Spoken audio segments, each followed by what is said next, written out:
I got broads in Atlanta, just to lean in the family, credit cards and the scammers, getting no licks in the band, legacies. Hello les amis, ici Mathieu d'MGF Moselle Gap Frelon.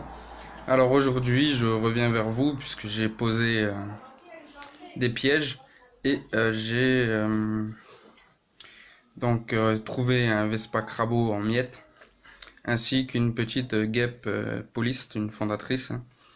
Et donc je vais faire comme avec le Vespa Valentina, je vais faire une observation au microscope.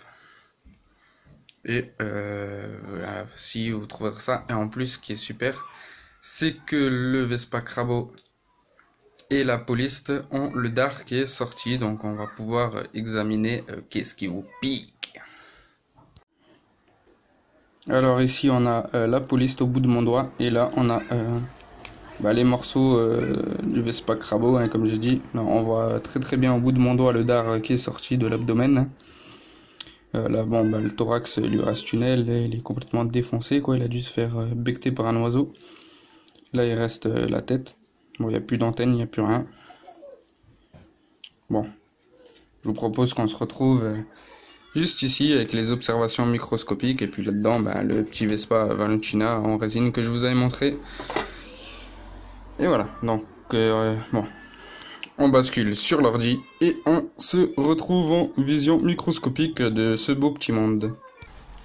Hello les amis, alors on se retrouve en vision microscopique sur la tête du Vespa Crabeau, où l'on peut voir ces deux antennes, où étaient insérées ces deux antennes. Alors, juste là au bout et là au bout.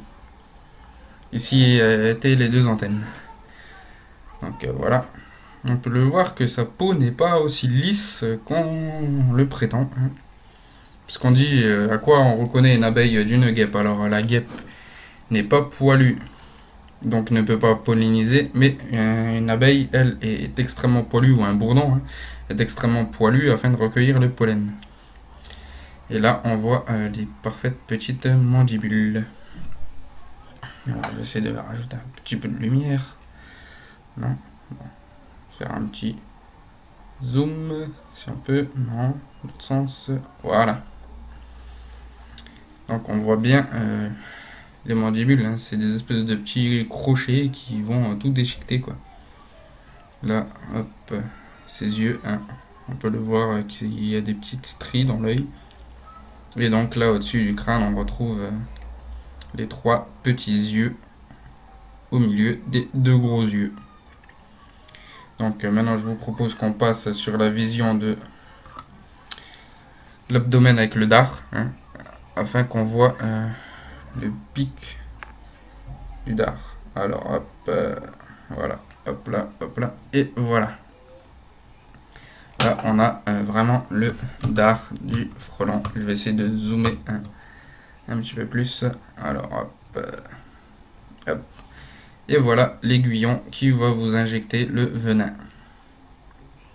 Bon, après on peut le voir, l'abdomen est poilu, bon il est recouvert de poussière. Mais bon, voilà quoi. Donc un frelon c'est pas aussi lisse qu'il y paraît, il a quand même des petits poils. Mais voilà, là on voit clairement le dard. Bon. Alors je vais essayer de retrouver la plaquette microscopique où on aura ainsi l'échelle, comment dire, la mesure de ce dard. Bon, je coupe, je vous reprends tout de suite. Donc voilà, je vous ai mis la vue en millimètres, donc on peut bien voir que le dard d'un Vespa Crabeau peut faire facilement 3 petits millimètres. Allez, je vous propose de passer à la poliste. Donc voilà les amis. Ainsi on a la tête de la tête de notre ami la poliste qui est morte dans mon piège. Voilà ces petites antennes. Là on va sur le dos. Là vous avez la structure des ailes. Là l'abdomen où on peut vraiment bien voir les couleurs. Et comme vous pouvez le voir, l'abdomen est relié par un tout petit morceau au thorax. Alors là, on a les aiguillons de ses pattes. Là, les petites griffes des pattes, un peu comme le Vespa crabeau. Hein. Voilà. Et donc là, on va se diriger vers le tout petit dard qu'elle a. Voilà. Elle, c'est un très petit dard. Hein. Je peux vous le dire.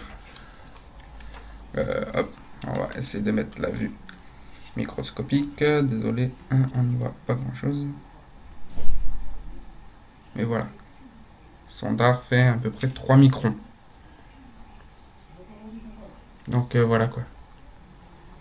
Son dard fait 3 petits microns.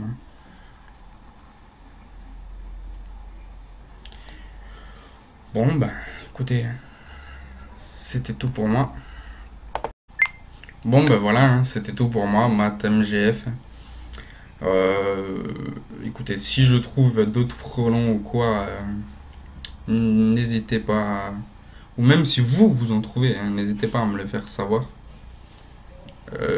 Si vous voulez d'autres observations de ce type là au microscope, il n'y a pas de souci, hein, je les ferai volontiers. Maintenant, voilà, la saison va démarrer. Bon, du 9 au 11 avril, je passe mon certibiocide officiellement, ce sera fait, il n'y aura pas de problème.